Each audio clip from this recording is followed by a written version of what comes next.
Good morning, everyone. Good morning, and thank you for joining us again. We are here with Going Overtown talking about what's the deal with the COVID-19 vaccine. And our past shows, as you know, if you've tuned in, has really been about myths, and particularly our communities, meaning Black and Brown communities. What are some of the myths that are out there? But the experts I have on today are here to talk to you about facts. Those facts that may discourage us from making very informed decisions when it comes to doing the COVID-19 vaccine. We will start with Dr. Fields. I got to tell you, I'm very excited to be interviewing Dr. Fields today, so because she's a community rock star. Uh, and so she is a historian with the Black Archives, and I'll let her tell you a little bit more about what she does. And then we also have to have Dr. Khadijah Nicholas from Let's Talk Health, who has done extensive study around the distrust when it comes to the medical industry. Dr. Fields, let's start with you. Can you tell us who you are and what you do? Thank you, Stephanie. I am, first of all, a native Miamian. My mother's family settled in colored town, Overtown, in 1903. So our family's been here for more than 100 years. And of course, we've seen many changes, and we are pleased that you have come 20, 25 years ago, and you're a part of this community and helping it grow and helping it change. Yes. Thank you. And so I thank you. Oh, and so I'm the founder of the Black Archives Historic Lyric Theater. I actually created the Black Archives as a nonprofit organization to identify, collect, and make available the papers and primary resources of the Black community so we can tell our own story. And from that, I was able to save 5 buildings, including the Lyric Theater, which did not have a roof on it. If you can imagine the original building, pigeons were flying in and out when I first saw it, yes, in 1984. So I was able to actually save it and get it, purchase it for the community, and it is now owned by the Black Archives. And of course, Tim Barber is our executive director. He's also a historian and an archivist, as am I.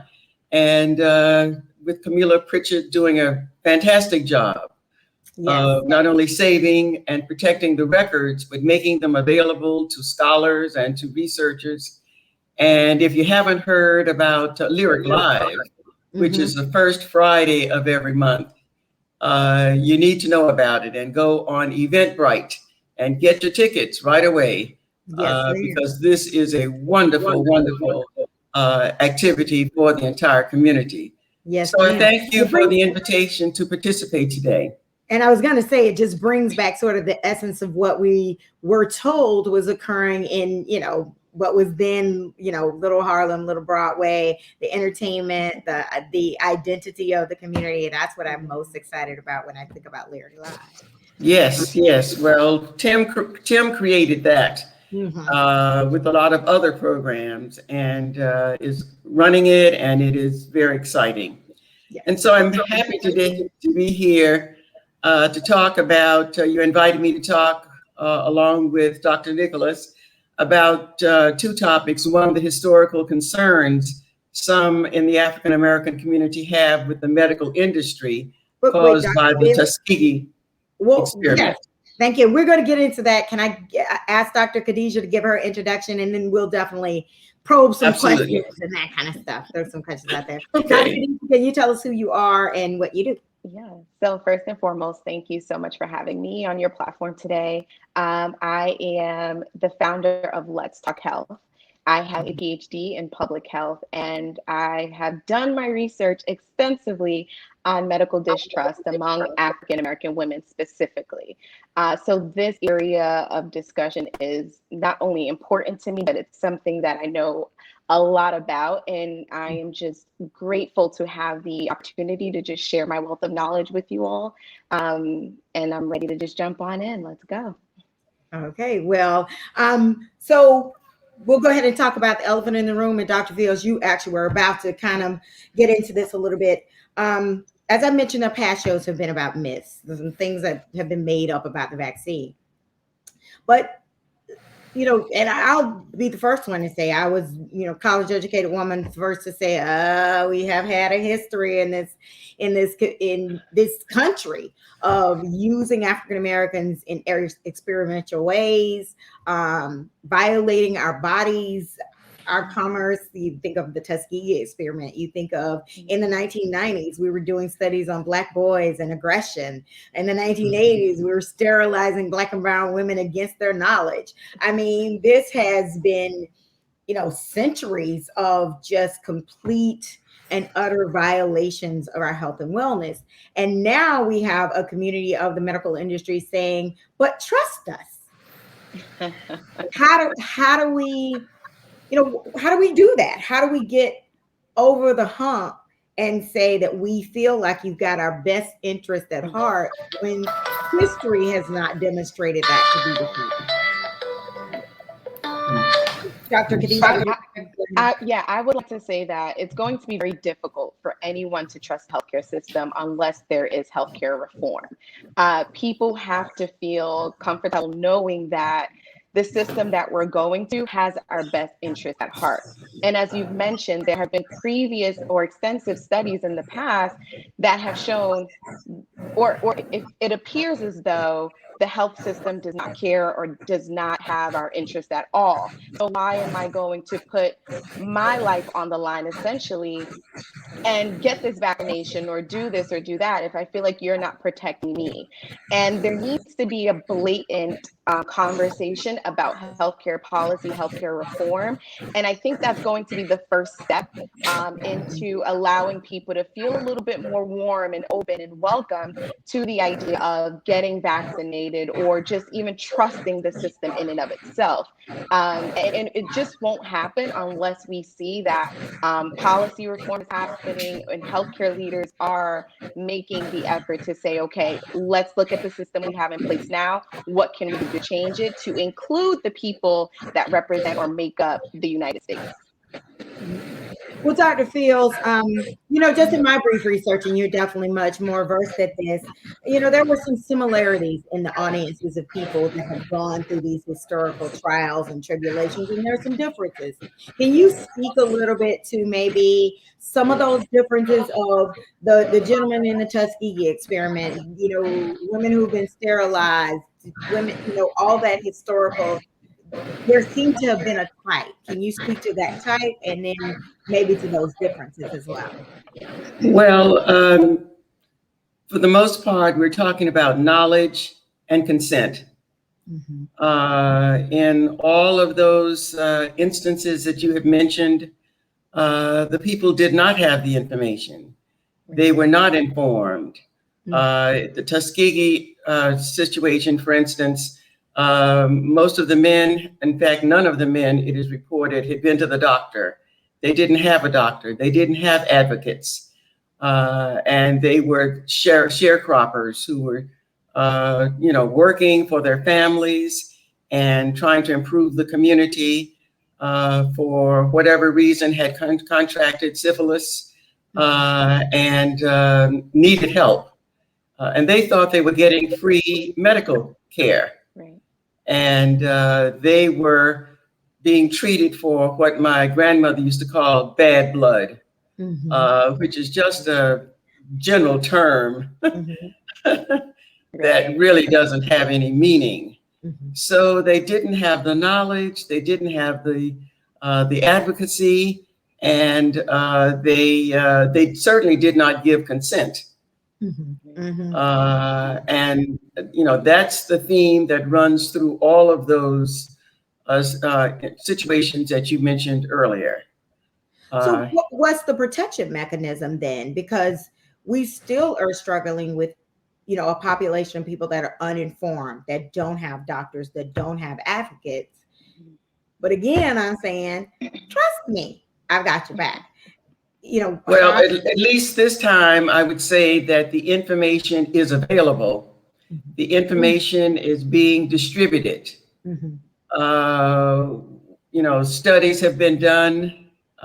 We trust what the CDC is saying, that that taking the vaccine is better than not taking it. Mhm. That if you don't take it and you contract it, you could very well die as a result of it. Having taken it, you should, if you get it, if you contract it, it should help you to move through it, and you will live. So having the information should make a difference to those who are trying to decide what they should do. Okay. Well, Dr. Khadija, did you want to comment on that, by the way, Dr. Khadija? Yes. I would like to be a little candid because we are addressing the African American community. A lot of the people that we're targeting, specifically the low income populations, are they really accessing this information? Is it a thought process for them to do the research? Are they diving into the information that's disseminated on the news? Because we can say, oh, it's all over the news, but are they taking the next step to do a little bit more digging to understand the situation a little bit better? And from the conversations I've had, from the research I've done, that's not happening. Yes, the news, the media is just, they're spewing out all of this information, but it's received to them as just overwhelming. It's just a lot. I can't deal. And so the next step for them is not to look further, dig a little deeper, go onto the CDC website and do some reading. It's to be dismissive. And then that's when that skepticism comes into play. Say, well, I don't trust the health system anyway. So why would I even take the next step to research what is being said? And that is why conversations like this with people that look like us are so important, because we're saying, we know how you feel. We've been there. We've done that. We've experienced it. We've lived it. Maybe our voices will matter just a little bit more than whatever is being disseminated on the news media or on the CDC. Well, Dr. Fields, you actually tapped on a little something, a little bit. I was shocked when COVID first came out, and highly surprised at how quickly our community was so, gravely impacted by COVID-19. A lot of that linked to the fact that, economics. I got to go to work. I can't stay in my house for 2 months while while we figure this out. The other part of it was comorbidities. We suffer from a lot of ailments. And I think a lot of that has to do with the fact that we haven't gone to doctors, and that's stemmed and rooted in generational distrust, historical distrust in the medical industry, among other things. So I guess I just want to talk to first about, what is comorbidity? So we explain to everybody what that is, but also, what's the, this is a larger conversation, I think, than just the COVID-19 vaccine. What, are you still impacted? Is there still danger if you have a comorbidity, and how do you fix it? Dr. Khadija, we'll go with you, and then Dr. Fields. Yeah, so a comorbidity is the presence of 2 or more diseases in the body at the same time. So someone who has diabetes, hypertension at the same time, you're more likely to be impacted by COVID-19, or more likely to be diagnosed with COVID-19, because you have extenuating, or you have internal factors that just make your immune system or make your health a lot weaker. So you're more likely to pick up on anything else. The wind blows, you're probably going to catch whatever's blowing in the wind, because your health is already compromised by the other 2 diseases. So when you look at the African American community, we know that African Americans are largely impacted or significantly impacted by diabetes, by hypertension. And so when we bring in a new virus or a new disease into the mix, especially one that's transmitted by air or, close contact, we do have to be concerned about this, because we know that people who already have a comorbidity are more likely to suffer or be diagnosed with COVID-19. And that's why it was so important to understand among the African American community, because now it's like, all right, what have we been doing before to address the health issues, and how do we fix it now? And it's like a little too late because we're here. But now the next step is, what do we do for African Americans to get them into the doors, so that in the event there is another disease, that we can prevent this and be ahead of the game.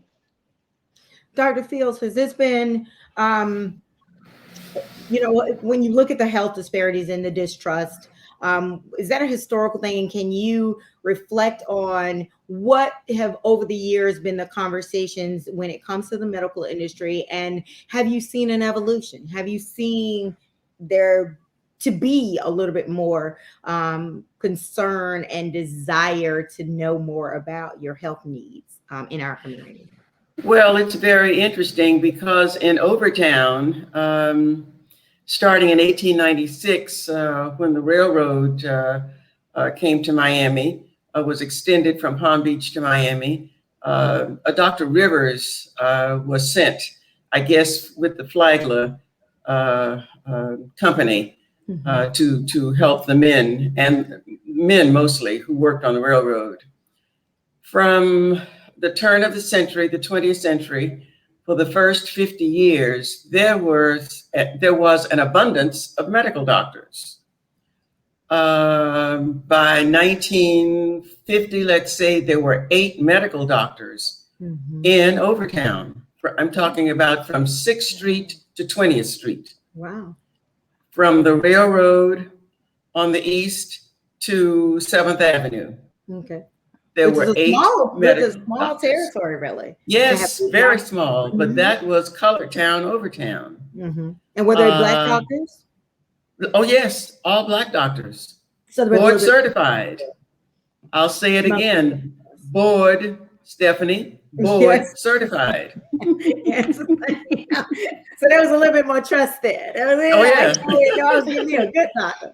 Yeah, they're not witch doctors and this and that. They knew what they were talking about. Absolutely. And they were graduates of Meharry Medical College in Nashville. Sure. Okay.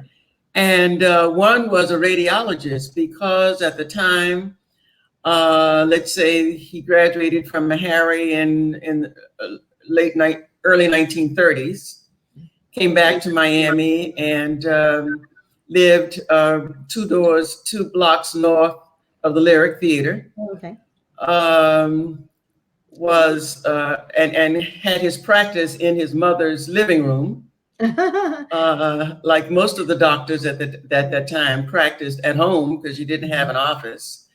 Had a patient that had a broken kneecap, took the patient to a city hospital, which is now known as Jackson Memorial. And are you familiar with the Alamo that's on Jackson Memorial's campus, that little pink building? No. The pink building was the entire hospital. Oh, wow. So yes, that was the hospital. And there were shanties outside of that, because outside was a wilderness, and there were shanties for Black people, and the Seminole Indians who would come would have to sit in the shanties. And so this doctor sat with his patient for about 12 hours before they even allowed him to come in. And they x-rayed the patient, and the patient, Black doctor wanted to ask some questions, and they said, no, we'll mail you. He asked if he could see they said, we'll mail it to you. So they mailed it from where Jackson Hospital is now to his mother's home at 159 Northwest 10th Street. You know how many blocks that is. Yeah, that took took about 2 weeks for the x-rays to get there. And he was so upset that after he saved his money, and after a year went to Cook County Hospital in Chicago and became a radiologist, came back and built his clinic so that he could help. And the clinic still stands. Is that the X-ray clinic? That's the X-ray clinic, yes. And thanks to Timothy Barber, he's got a county grant now that will restore the X-ray clinic. Very and cool. The doctor, yes, Dr. S.H. Johnson was my mother's oldest brother. Oh, very cool. Yes, Very cool. yes. So when I Will was it be born, there were, functional, by the way? Will it be pardon me? will it still be a doctor's office? We're still determining the best use for it. Okay. Okay. Yes, I thought to we were see. getting breaking news. Yes. Well, I'm sure a market study will be done so that, and a decision will be made, and if a clinic or there are a number of things that are being considered. But my point in telling you all of that is to say that there were medical doctors, there were dentists, and in the early 50s, the first Black woman pediatrician in the state of Florida, Dr. Dazzell Simpson, opened her office right there on 3rd Avenue and 8th Street across from Mount Zion and next to Bethel Church. So it's been important in the pioneer community. In recent years, with the Obamacare, first getting it and then it being suspended, has made a difference in people knowing what to do and where to go.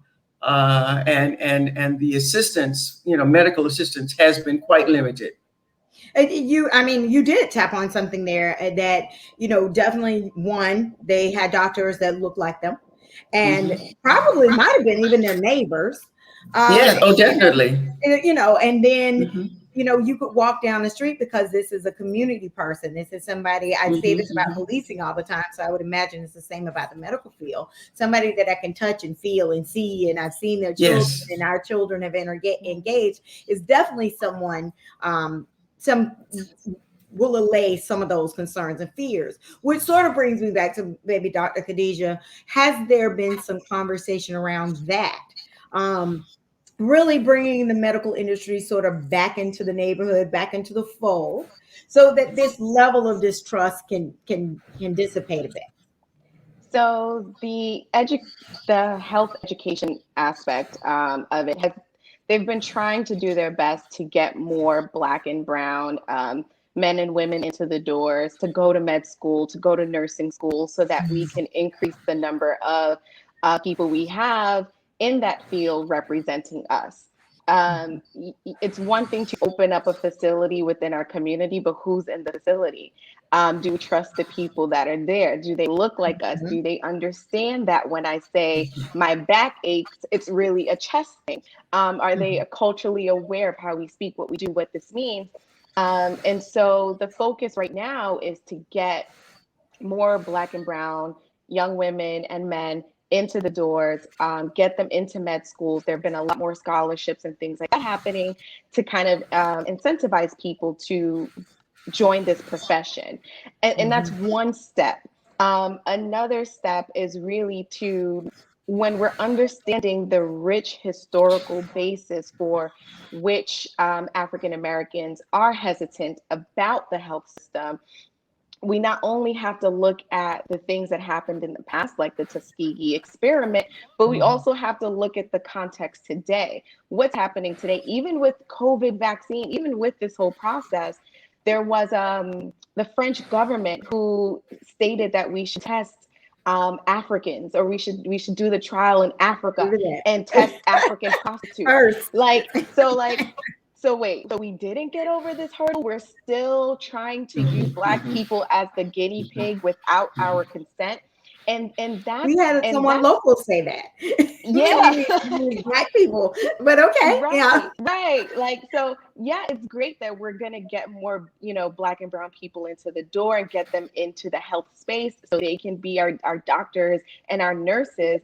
But like I said initially, until there's healthcare reform, until there's a conversation about changing the dynamic that we live in now, we're not going to see much of a difference. There really, really needs to be more of a conversation about what can we do to address the disparities that plague the African American community, that plague the Hispanic community, that plague the Indian community. What can we do to address this, and how does that look like? What does that look like as it pertains to a change in how we provide health services?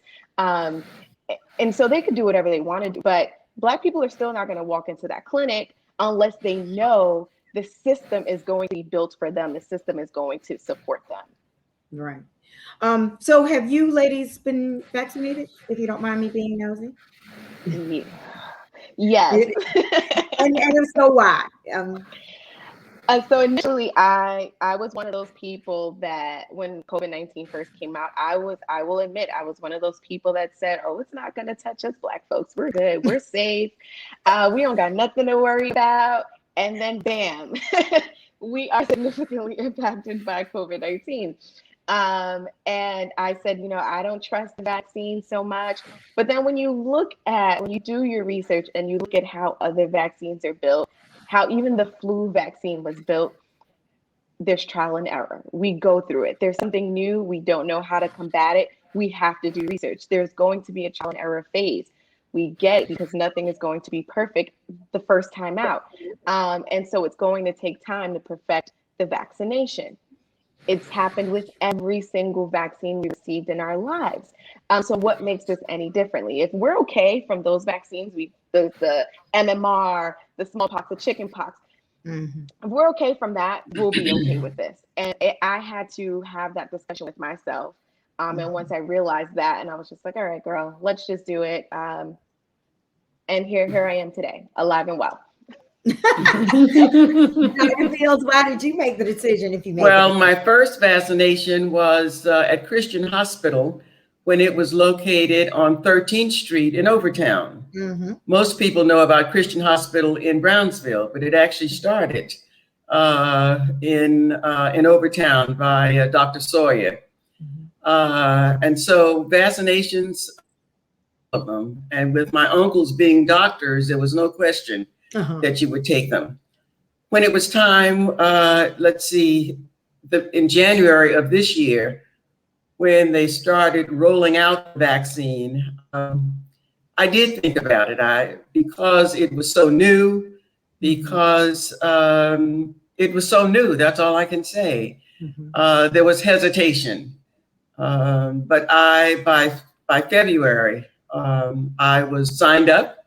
And by March, you had a shot. Yes, without question. And in fact, found myself being an advocate and calling relatives and friends and even some enemies just to be sure that you took your shot. Right, no enemies. But to be sure that people understood what I understood, and that was the alternative was fatal. So we need to do this, not only for ourselves, but for our family and for the community. I mean, when you go out into the street, when you go to the grocery store, I really am, again, as my grandmother would say, vexed when I see people without a mask on. And thinking that it's all right. I mean, we really are not out of the woods yet. And it is important, I believe, that we continue to take precautions to help save the lives, not only ourselves and our family, but others that we come in contact with. Okay. Well, I have one last question for you, but I could listen to this all day. By the way, I get caught up in the conversation to remember, okay, yeah, they got, we all got to go back to work, I guess. So, we're in the state of Florida, and state-led sites are going to be closed by the end of the month. In our particular community, Overtown, it will be by Friday, which I was very surprised by, but not so much because I know there's some political happenings going on behind there. I won't get into the politics of it all, but when you're dealing with communities like ours, you're not only facing the distrust, you're facing stuff like jobs. I can't leave my job, or I can't risk getting sick from this vaccine and lose my job, or I can't get there anymore because it's not right down the street and I ride a bicycle.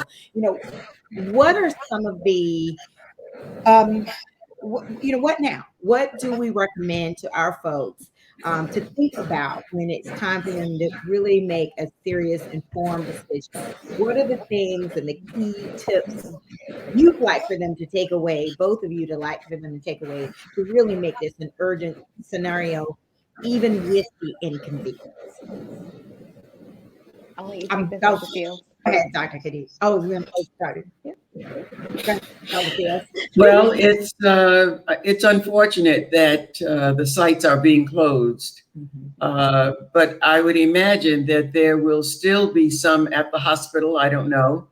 They're closing those in the neighborhoods, which is unfortunate.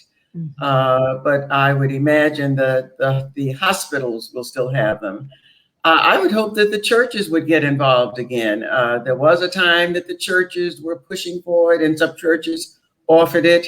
If in fact the churches would make their wishes known, it's possible that they could set up sites there, and people still need to get them, and it is important that we have them in the community. I think they are talking about doing some pop-ups at some of the local churches. Good. So, I was very grateful to hear that. Yes. Dr. Khadijah, can you share some tips of, this might not be a convenient situation for you, but it is definitely mandatory and necessary. It's very disheartening to hear that we're removing the sites from within the communities, because I feel like that's where they make the greatest impact. However, some tip I would give would be to schedule your vaccines around your schedule, around your work schedule. I know a lot of people are concerned about making it to work or not making it to work. If you can get an early morning appointment before you start your shift, and then maybe do it on the day where you have the next 2 days off in case you were sick and you're able to recover, that would be one tip I would say. And then another thing is to just, I feel like because it's such a prevalent topic within the community, having the conversation with your boss sounds crazy, but maybe just speaking to them about your concerns, there may be some wiggle room. I know I've seen it firsthand with some relatives who were questioning getting the vaccine and didn't know if they were going to get sick or had to take time off. And they explained this to their bosses, and their bosses were very willing to accommodate them in their schedule. So I think just having the conversation and being open and honest about how you feel and as it pertains to your work with your employer, that might help as well. But I just don't want this to deter anyone from going ahead and getting the vaccine. We've seen the impact it's made within this short amount of time.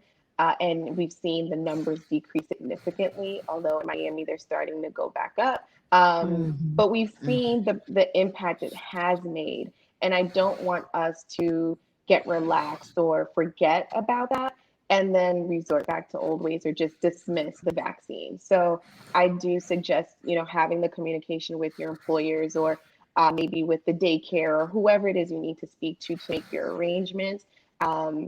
That might help, and everyone understands the severity of this. So you never know, people might just be receiving of it and say, okay, do what you need to do. But I do urge everyone to go ahead and get the vaccine. Please, please, please, please. Thank you so much. With that final note, I want to thank Dr. Khadijah Nicholas from Let's Talk Health. I see I was about to go into business. And Dr. Dorothy Fields from the Black Archives. Again, I thank you both so much for helping us guide and maneuver and understand how facts have impacted today, but how we can use those facts to help make better and more informed decisions. So without further ado, we'll close out today, but I do want to close with saying thank you to our sponsors, the Urban Health Partnership, the Health Foundation of South Florida, the Overtown Children and Youth Coalition, and the Overtown Youth Center. And of course, I'm going to quick shout out to the Black Archives and the Lyric Theater. I definitely think you need to go check out Lyric Live. It is Absolutely amazing. I hope they bring poetry night back too. Yes. It's also amazing. And definitely check out all of the sites. We'll keep you posted on all the sites that are happening that the Black Archives is bringing back to the forefront. So thank you all very much. And y'all have a great day. Thank you. Thank you for your good work. Thank you so much, Dr. Field.